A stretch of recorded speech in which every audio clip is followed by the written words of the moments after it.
Everyone, welcome back to my YouTube channel. ಹೇಗಿದ್ದೀರಾ ಎಲ್ಲರೂ? ಚೆನ್ನಾಗಿದ್ದೀರಾ ಅನ್ಕೊಳ್ತಾ ಇವತ್ತಿನ ವಿಡಿಯೋನ ಸ್ಟಾರ್ಟ್ ಮಾಡ್ತಾ ಇದ್ದೀನಿ. ಸೊ ಅಮ್ಮ ಮನೆಯಲ್ಲಿ ಇವತ್ತು ಹೊಸ್ತಿಲು ಹಬ್ಬ ಅಂತ ಮಾಡ್ತಾರೆ. ಹೊಸ್ತಿಲಿಗೆ ಇದನ್ನು ಕಟ್ತಾರೆ, ಅಂದರೆ ಭತ್ತದ ಕದರ್ ಬರುತ್ತಲ್ವ, ಇವಾಗ ಕದರ್ ಬಿಟ್ಟಿದೆ, ಅದನ್ನು ಬಾಗಿಲಿಗೆ ಕಟ್ಟಿ ಪೂಜೆಯನ್ನು ಮಾಡಿ ಪಾಯಸ ಎಲ್ಲ ಮಾಡ್ತಾರೆ. ಆ ಹಬ್ಬ ಇವತ್ತು. ಇದು ನೋಡಿ, ಈ ಥರ ಹೂ ಇರುತ್ತೆ, ಇದು ಕದ್ರ ಇದೆಯಲ್ಲ, ಸೊ ಅದರ ಮಿಡ್ಲಲ್ಲಿ ಹಾಕಿ ಕಟ್ತಾರೆ ಹೊಸ್ತು ಹಬ್ಬಕ್ಕೆ. ಪ್ರತಿಯೊಂದು ಹಬ್ಬಕ್ಕೂ ಕೂಡ ಅಷ್ಟೇ ಅದರದೇ ಆದ ಅರ್ಥ ಇರುತ್ತೆ. ಈ ಹಬ್ಬಕ್ಕೂ ಕೂಡ ಅಷ್ಟೇ ಮನೆ ಅಭಿವೃದ್ಧಿಯಾಗಲಿ ಮತ್ತು ವಾಸ್ತುದೋಷ ನಿವಾರಣೆಯಾಗಲಿ ಅಂತ ಹಾಕ್ತಾರೆ.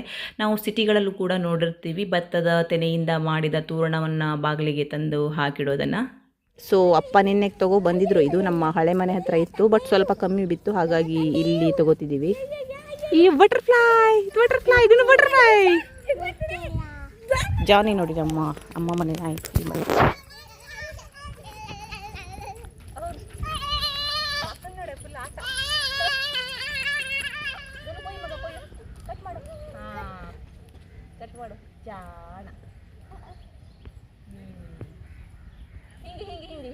ಪ್ರಧಾನ ಬಾಗಿಲಿಗೆ ಹಾಕಬೇಕು ಇಲ್ಲಿ.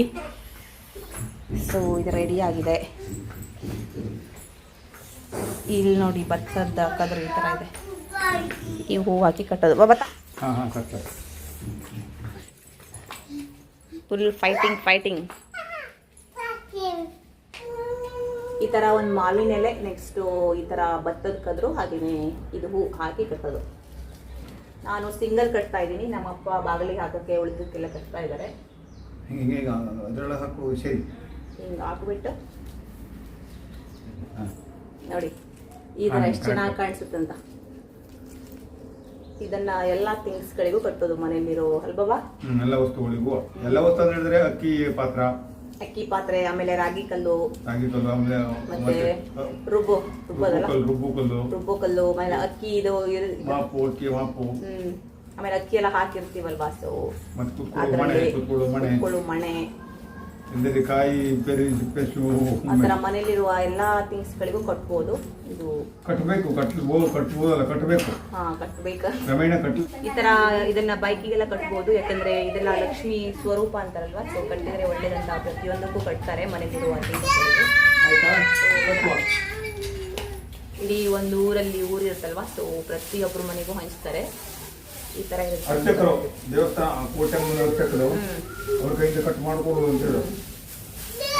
ದೇವಸ್ಥಾನದ ಅರ್ಚಕರು ಇದನ್ನ ಕಟ್ ಮಾಡಿ ಪ್ರತಿಯೊಂದು ಒಬ್ಬೊಬ್ಬರು ಮನೆಯಿಂದ ಹೋಗಿರ್ತಾರೆ, ಸೊ ಅವ್ರು ತಗೊಂಡ್ಬರ್ತಾರೆ. ಎಲ್ಲರೂ ಸಲಾಗ್ ನಿಂತ್ಕೊಂಡಿರ್ತಾರಂತೆ, ಸೊ ಕಟ್ ಮಾಡಿ ಕೊಡ್ತಾರೆ. ಇದು ಹೆಚ್ಚಾದೇನ್ ಮಾಡ್ತಾರ ಭತ್ತ? ಹೆಚ್ಚಾದನ್ನ ತೆಂಗಿನ ಮರಕ್ಕೆ, ತೆಂಗಿನ ಗಿಡ, ಬೇರೆ ಗಿಡ ಆಗ್ಬಾರ್ದು. ತೆಂಗಿನ ಮರಕ್ಕೆ ಒಂದು ಹಳೆ ಬಾಳೆಲೆ, ಆ ಬಾಳೆಲೆ ಅಂತ ತಂದು ಬಾಳೆಲೆಯನ್ನು ಹಾಕಿ, ಮತ್ತೆ ಆ ಮಾವಿನ ಎಲೆಲ್ಲ ಹಾಕಿ ಅದಕ್ಕೆ ಒಳ್ಳೆ ಮಾಡಿ ಒಂದು ಬಳ್ಳಿ ಕಟ್ಟಿಡುದು. ಅದು ಉಣುತ್ತಾ ಬಿದ್ದದ್ದೆಲ್ಲ ಕೋಳಿಗಳಿಗೆಲ್ಲ, ಹಕ್ಕಿ ಕೋಳಿಗಳಿಗೆಲ್ಲ ಆಹಾರ ಆಗುತ್ತದೆ. ಅದಕ್ಕೆ ನಾವು ಏನು ಟೈಮ್ ಮಾಡುವುದಿಲ್ಲ. ನೋಡಿ ಎಷ್ಟು ಚೆನ್ನಾಗಿ ಎಕ್ಸ್ಪ್ಲೇನ್ ಮಾಡಿದ್ರು ನಮ್ಮಪ್ಪ, ಕರೆಕ್ಟ್ ಅಲ್ವಾ? ಸೊ ಹೆಚ್ಚಾಗಿದ್ದನ್ನ ತೆಂಗಿನ ಮರಕ್ಕೆ ಕಲ್ಪವೃಕ್ಷ ಅಂತಾರೆ, ಇದು ತುಂಬಾ ಒಳ್ಳೆಯದು. ಬೇರೆ ಯಾವ ಮರಕ್ಕೂ ಕಟ್ಟಲ್ವಂತೆ. ಇದು ಹೆಚ್ಚಿರುತ್ತೆ, ಇದು ಹೆಚ್ಚಿದ್ದನ್ನ ಸ್ವಲ್ಪ ಹಳೆ ಮನೆಗೆ ತಗೊಂಡೋಗಿ ಕಟ್ತಾರೆ ನಮ್ಮಪ್ಪ. ಹಾಗೇನೆ ಉಳಿದಿದ್ದು ಇವಾಗ ಹೇಳಿದ್ರಲ್ವಾ, ಸೊ ತೆಂಗಿನ ಮರಕ್ಕೆ ಕಟ್ಬಿಟ್ರೆ ಆಯ್ತು.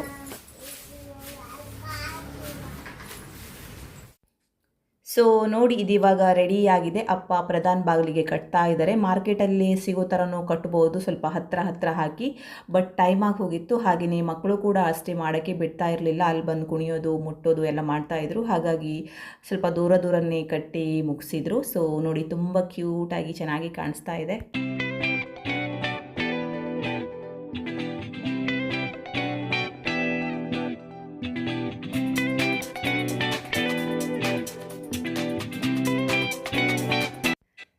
ಇಲ್ಲಿ ನೋಡಿ, ಚಿಕ್ಕ JCB ಇದೆ, ನನ್ನ ತಮ್ಮನ ಮಗಂದು, ಅದಕ್ಕೂ ಕೂಡ ಕಟ್ಟಿದ್ದಾರೆ. ಅವನು ಕಟ್ಟು ಅಂತಿದ್ದ. ಹಾಗೆಯೇ ನೆಕ್ಸ್ಟ್ ಇಲ್ಲಿ ಬೈಕು, ಹಾಗೆಯೇ ಒಳಗೆ ಗ್ರೈಂಡರ್ ಇರ್ಬೋದು, ಅಕ್ಕಿ ತುಂಬಿಡೋ ಬ್ಯಾರ್ಲ್ ಇದೆ, ಸೊ ಅದಕ್ಕೂ ಕೂಡ ಕಟ್ಟಿದ್ದಾರೆ. ನೆಕ್ಸ್ಟ್ ಇಲ್ಲಿ ಪ್ರಧಾನ ಬಾಗಿಲಿದೆ ಅಲ್ವಾ, ಅಲ್ಲಿ ಊಟವನ್ನು ಬಡಿಸಿರ್ತಾರೆ, ಅದನ್ನು ಚಿಕ್ಕ ಮಕ್ಕಳಿಗೆ ಊಟ ಮಾಡೋಕ್ಕೆ ಕೊಡ್ಬೋದು. ಸೊ ಇದು ಇವತ್ತಿನ ಅಡಿಗೆ ನವಿಲು ಕೋಸು ಪಲ್ಯ, ಹಾಗೆಯೇ ಇದು ಕಡಲೆಬೇಳೆ ಅಕ್ಕಿ ಮತ್ತು ಬೆಲ್ಲದ ಪಾಯಸ. ನೆಕ್ಸ್ಟು ಪಾಯಸಕ್ಕೆ ಸ್ವಲ್ಪ ಹೊಸ ಭತ್ತವನ್ನು ಕುಟ್ಟಿ ಹಾಕಬೇಕು.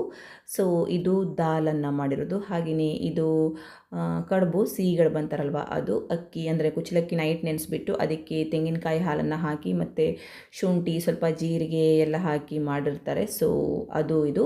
ಹಾಗೆಯೇ ಇವತ್ತಿನ ವಿಡಿಯೋನ ಇಲ್ಲಿಗೆ ಎಂಡ್ ಮಾಡ್ತಾ ಇದ್ದೀನಿ. ನಿಮಗೂ ಕೂಡ ಇಷ್ಟ ಆಯಿತು ಅಂತ ಭಾವಿಸ್ತೀನಿ. ಇಷ್ಟ ಆದರೆ ಪ್ಲೀಸ್ ಲೈಕ್ ಮಾಡಿ, ಶೇರ್ ಮಾಡಿ, ಕಮೆಂಟ್ ಮಾಡಿ ಮತ್ತು ಸಬ್ಸ್ಕ್ರೈಬ್ ಮಾಡೋದನ್ನು ಮರಿಬೇಡಿ. Thank you for watching.